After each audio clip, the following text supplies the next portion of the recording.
देखिए अभी आज का लेक्चर शुरू करें उसके पहले मैं थोड़ी मेरी तारीफ कर लेता हूँ। जरूरी है, मार्केटिंग है, सेल्फ मोटिवेशन, मार्केटिंग करना पड़ता है। जो आपको सिखाता हूँ समझाता हूँ वो तो पहले मैं करता हूँ। एक क्लाइंट बहुत टाइम पहले, क्लाइंट मतलब स्टूडेंट, बहुत टाइम पहले इंक्वायरी करके, स्टूडेंट मेरा है नहीं बट खाली इंक्वायरी करके गया था। बाद में फीस हाई लगी तो किसी दूसरी जगह पे सीख लिया, फिर वापस पिछले हफ्ते आया। My brother learned from someone else but not happy. अभी उधर किधर सस्ते में सीखने मिला होगा, सीख लिया होगा। तो उनका आया, my brother learned somewhere but not happy. हमने good course but high fees. अब वो तो अभी फीस हाई और लो का तो कोई लिमिट है ही नहीं, किसको हाई बोलोगे किसको लो बोलोगे। लेकिन may be when I can manage I will pay, but kudos you are covering all the topics. इसका मतलब क्या हुआ, जिधर से सीखा उधर काफी सारे टॉपिक कवर नहीं हुए होंगे। तो थोड़ी ये मेरी तारीफ हो गई, तालियां बजा दो एक बार। तो ये सब जरूरी है। इसके लिए देखो मैं एक चीज समझता हूँ, हम हमारा जो भी प्राइस, अभी आपके साथ ये शेयर करने का एक रीजन ये भी है, मान लो कल आप कंसल्टेशन, मान लो क्या कंसल्टेशन तो चालू करोगे, आपने आपकी कंसल्टेशन की फीस रखी 11,000 21,000 जो भी है, जो अपनी फीस रखो वो रखो, उसमें कोई प्रॉब्लम नहीं है। बट वो फीस जो भी आप रखते हो उसके लिए हम डिजर्व होने चाहिए, और वो लेवल का हमें सर्विस देना है, वो लेवल का नॉलेज हमारे पास होना चाहिए, तो आपको लोग पैसे देंगे, उसके सिवा पैसे नहीं देंगे, इतना समझ लेना। अब देखो ये मेरी फीस थी, वो टाइम पे मैंने कुछ नहीं बोला, ठीक है नहीं सीखना है, जो भी है आपका रीजन, आपकी इच्छा, आया ना घूम फिर के। तो आप समझो सोचो ईश्वर ने आपको कितनी अच्छी जगह पे भेजा है, बस आप अभी उसका अच्छे से यूज करो और जीवन में आगे बढ़ो। तो मुझे बहुत खुशी होगी जब मेरे स्टूडेंट मेरे से आगे बढ़ते हैं, तो मुझे बहुत खुशी होती है, और ऐसा ही होना चाहिए, ऐसा मैं बिलीव करता हूँ। इसीलिए मैं स्पून फीडिंग में बिलीव नहीं करता हूँ। आप मेरे ऊपर डिपेंड रहो कभी नहीं, आप अपने आप आगे बढ़ो, आप अपनी मेहनत से आगे बढ़ो। कोई भी टॉपिक है 10 बार पूछो, कोई प्रॉब्लम नहीं है, कंसेप्ट क्लियर कर लो तो आप कोई भी चीज कर पाओगे। अभी आज के लेक्चर में, पिछले लेक्चर में हमने क्या देखा, वास्तु के अलग अलग सिंबल्स का क्या यूज है, उसका लॉजिक क्या है, कहां पर प्लेस करना चाहिए, कैसे प्लेस करना चाहिए, ये सारे लगभग 25 से 28 सिंबल्स देखे। उसके साथ साथ में ब्रह्मस्थान की रेमेडीज कैसे करना, थ्रेशोल्ड यानी कि उम्रे की रेमेडीज कैसे करना, और भी सारे टॉपिक हमने देखे। अब आज क्या देखेंगे, आज वही रेमेडी का लेक्चर तो हम कंटिन्यू करेंगे, पार्ट 2 है आज का।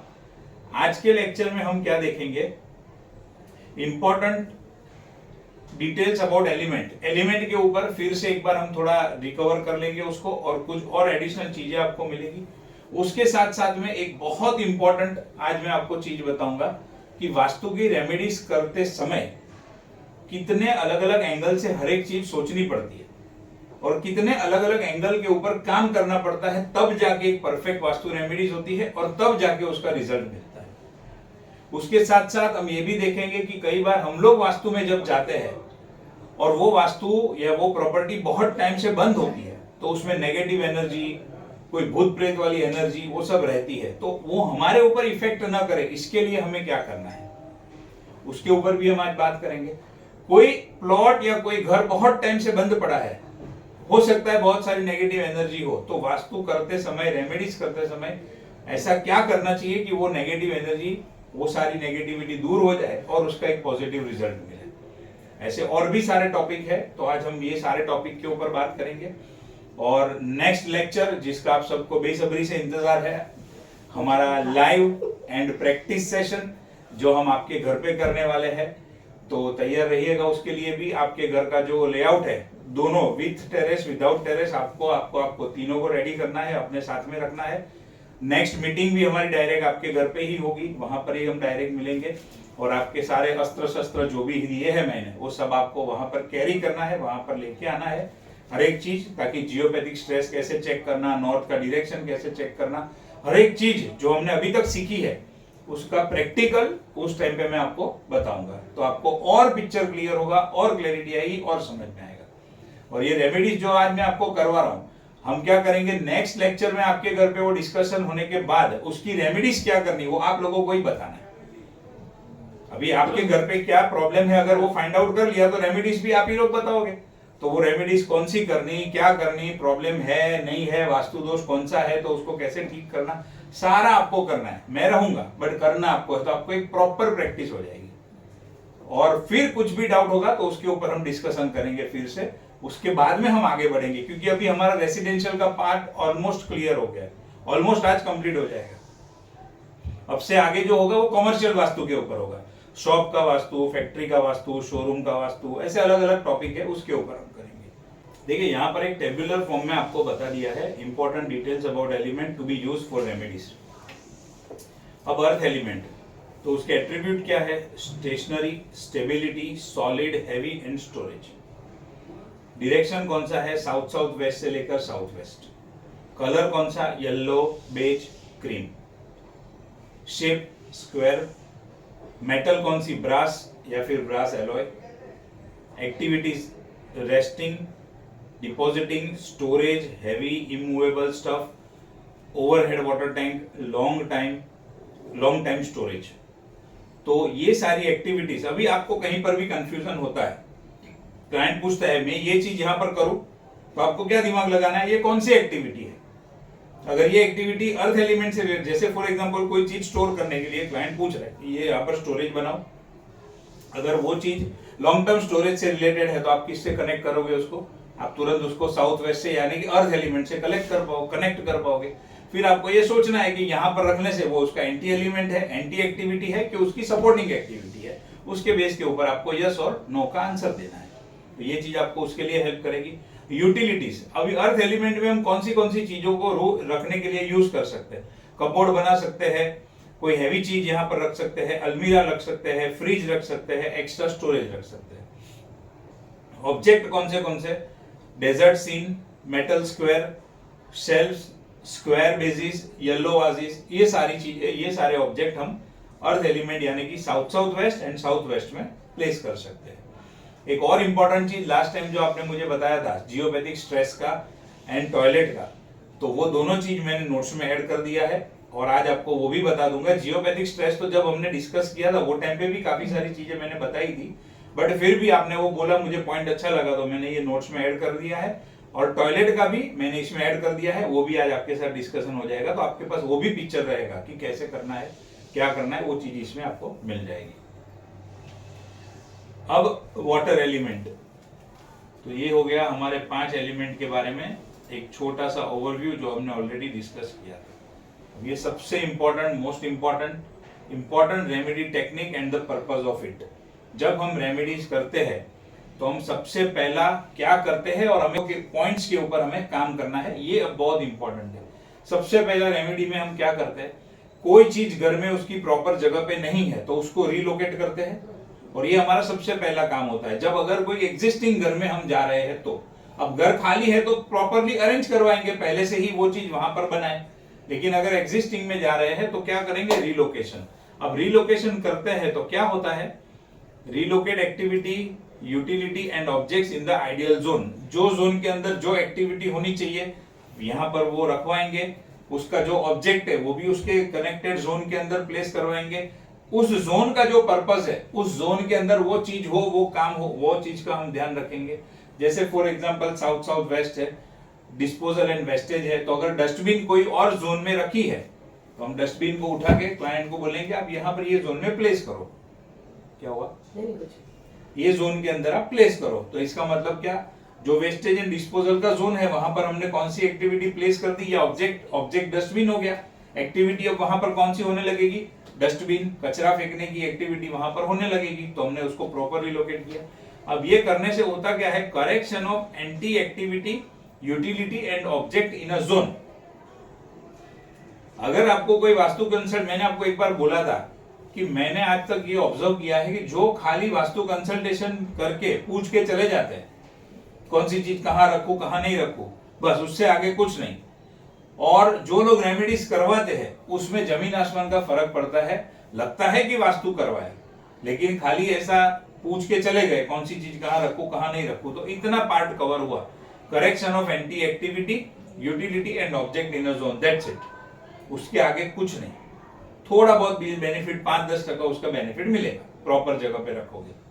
आगे रिलोकेशन के साथ में फिर हमें क्या देखना है? फेसिंग। हमेशा मैं क्या कहता हूं, पहले जोन बाद में फेसिंग, तो यही सेम चीज है।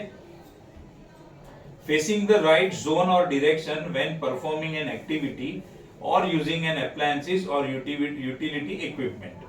इससे क्या होता है, attention, distraction, focus, thinking and behaviour of a person for improving productivity and performance. अब ये चीज जब फेसिंग के ऊपर हम ध्यान देते हैं, प्रॉपर जोन में रख के जब प्रॉपर फेसिंग करते हैं वो चीज का, व्यक्ति का, ऑब्जेक्ट का जो भी है, तो क्या होता है, व्यक्ति का अटेंशन गेन करने में, डिस्ट्रैक्शन को कम करने में, फोकस को बढ़ाने में, थिंकिंग एंड बिहेवियर के ऊपर उसका असर होता है। और एक थोड़ा सा और बेनिफिट हमें मिलता है, यानी कि जिसके घर का वास्तु कर रहे हैं उसको एक थोड़ा सा एडिशनल बेनिफिट मिलता है। तीसरा क्या करना है, स्लीपिंग पोजीशन बहुत इंपॉर्टेंट है। तो जो जोन घर के अंदर अवेलेबल है उसमें से 16 जोन में से स्लीपिंग पोजीशन सही कौन सी है वो व्यक्तियों के लिए, उन घर के मेंबर्स के लिए, वो हमें खास ध्यान देना है, उसके ऊपर फोकस करना है। अब वो करने से क्या होगा, to bring back a person into his own zone to get more mentally sorted, organised and present to work, selecting the right seat at the time of negotiation. अब दोनों चीजें हैं, एक स्लीपिंग का भी है और दूसरा अगर वर्क फ्रॉम होम है या ऑफिस के अंदर ये चीज यूज करनी है तो वो व्यक्ति जो है मेन पर्सन, उसकी सिटिंग पोजीशन, वो कॉमर्शियल में आएगा बट फिर भी बात निकली है तो थोड़ा बता देता हूँ। मेन व्यक्ति की सिटिंग पोजीशन, फेसिंग पोजीशन बहुत इंपॉर्टेंट है as far as office, factory is concern. और सेम चीज घर के अंदर अगर वर्क फ्रॉम होम हो रहा है तो वो जरूरी है ही है, लेकिन अगर वर्क फ्रॉम होम नहीं है तो स्लीपिंग पोजीशन मोस्ट इंपॉर्टेंट है। फिर अब आता है चौथा जो चीज हम करते हैं या जो हमें करनी चाहिए, जिसके ऊपर हमें ध्यान देना चाहिए, वो इसका मतलब क्या है, balancing anti elements in the zone through colours. यानी कि ये जो 16 के 16 पैरामीटर है, ये हर एक पैरामीटर के ऊपर हमें सोचना है और इसमें से हम कौन सी चीज कहां पर यूज करें वास्तु रेमेडीज के लिए, वो भी हमें देख के फिर यूज करना है।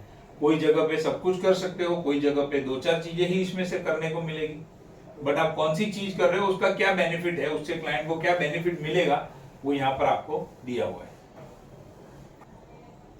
Some of the major vastu defects and its effect on health and how to balance it.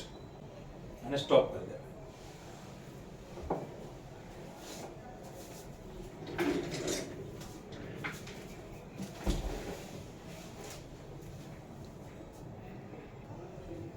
तो प्लॉट में या घर में नेगेटिव एनर्जी है वो कैसे दूर करना, वो हमने देखा।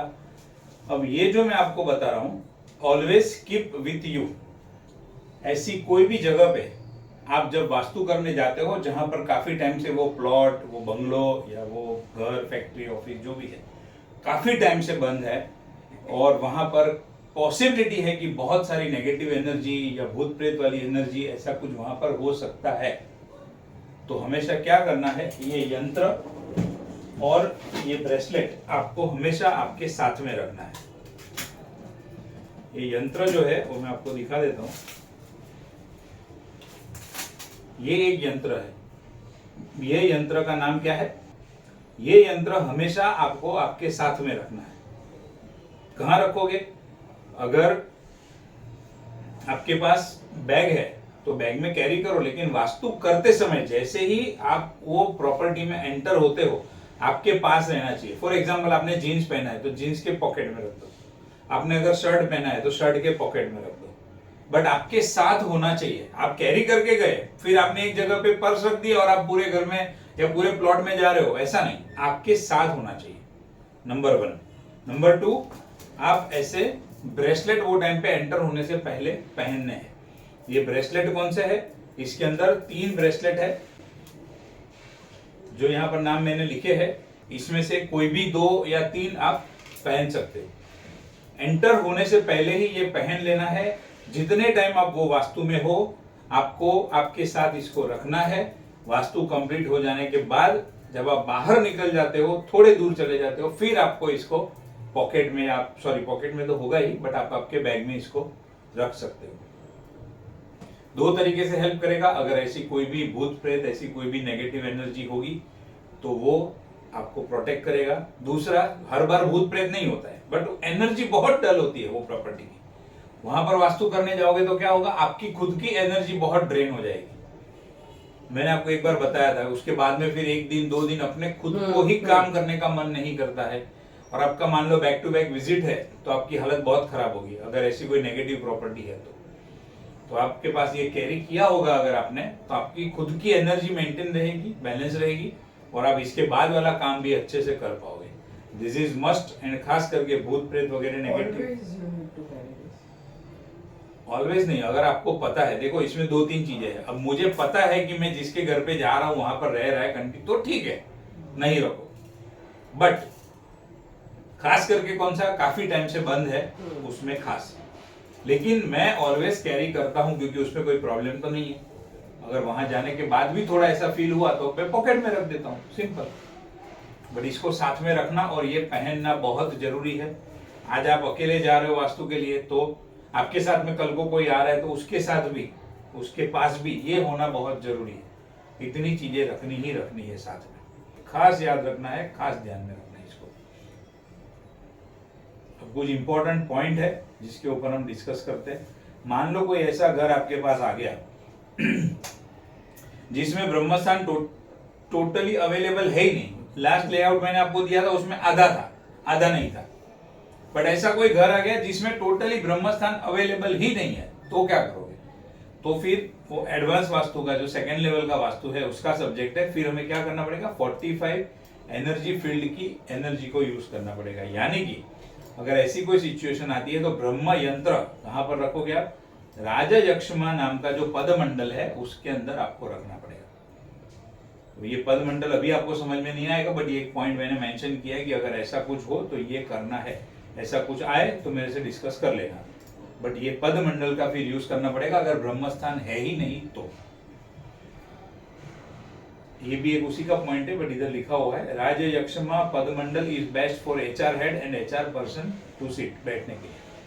स्लीपिंग पोजीशन और bedroom should not be there in the Brahmasthan. Tulsi plant, money plant, silver coins can be placed in the north direction. If it is not at all possible to place मंदिर in northeast, place शिव परिवार photo frame in the northeast direction। मतलब जैसे अभी थोड़ी देर पहले हमने discuss किया, north east में पॉसिबल नहीं है मंदिर रखना, तो क्या कर सकते हैं, मंदिर को ईस्ट नॉर्थ ईस्ट में रखो या नॉर्थ ईस्ट में रखो, लेकिन नॉर्थ ईस्ट में क्या करोगे, फिर शिव परिवार का फोटो रख दोगे, तो एक थोड़ी उसकी बेटर इफेक्ट, पॉजिटिव इफेक्ट मिलेगी। अब जो घर का रेमेडीज का है ना मेरे पास, उसके अंदर ये पॉइंट है। ये देखिए, ये उनके घर का लेआउट है जिसका रेमेडीज का मेरे पास आया है उनसे। अब इसमें क्या है, देखो नॉर्थ ईस्ट है, नॉर्थ ईस्ट में कट है, लिफ्ट है, तो पहला तो इतना जोन ही खत्म हो गया। दूसरा, और आपने जो अभी बोला उसमें बहुत लोगों के बहुत टाइप के कंस्ट्रेंट आते हैं, अलग अलग लोग, अलग अलग रिलीजन, अलग अलग थिंकिंग, बहुत सारी चीजें। कुछ लोग ये कहते हैं अगर लिविंग रूम में रखा, फीमेल का है, पीरियड्स का प्रॉब्लम है, बाहर से लोग आएंगे जाएंगे तो हमें लिविंग रूम में नहीं रखना है। अब ये उनकी स्ट्रॉन्ग बिलीफ है, अब आप उसके सामने कुछ कर तो सकते नहीं हो, आप अपने रास्ते बताओगे, बट ये उनकी स्ट्रॉन्ग फीलिंग रहती है, तो उसको रिस्पेक्ट करना पड़ेगा। आप नहीं करोगे तो वो आपको रिस्पेक्ट नहीं करेगा। तो ये बहुत सारी चीजें हमें सोचनी पड़ती है, डिस्कशन करना पड़ता है, फिर एक डिसीजन के ऊपर आते हैं। If a person is suffering from health issue, keep Dhanvantari yantra in the north east. Health issue ज्यादा है तो फिर क्या करना है, धन्वंतरी यंत्र कंपलसरी उसके घर में आपको प्लेस करवाना है। If bedroom is in the east south east, use 2 black and white rabbit photo frame. But if living room, ये पॉइंट मैंने शायद दिखाया था आपको last time, but if living room is in the east south east, use Kamdhenu cow और समुद्र मंथन और Samudra Lakshmi photo frame और dancing dolphin. If bedroom is in the south east zone, use Agni yantra, and for any other room in the southeast zone use शुक्र यंत्र। ये भी point शायद अपना discuss हुआ। अन्नपूर्णा यंत्र to be kept in kitchen if kitchen is in any other direction but not in southeast। अगर south east में किचन नहीं है तो फिर क्या करना है, अन्नपूर्णा यंत्र जो है वो घर के जो भी जोन के अंदर किचन है उसमें आपको रखना है। Place it in the northeast or southeast। Also use these yantra for those who are into food supply business। Don't keep dove pair photo frame or Radha Krishna photo frame in southwest direction, as it is a symbol of lovers and not husband wife। These frames can be placed in the northwest zone। अब south west का zone husband wife के relationship के साथ ज्यादा connected है, bonding के साथ ज्यादा कनेक्टेड है, उसमें लव पेयर रख दिया, राधा कृष्ण रख दिया, जो कि प्रेम का निशानी है, क्या होगा? झगड़े।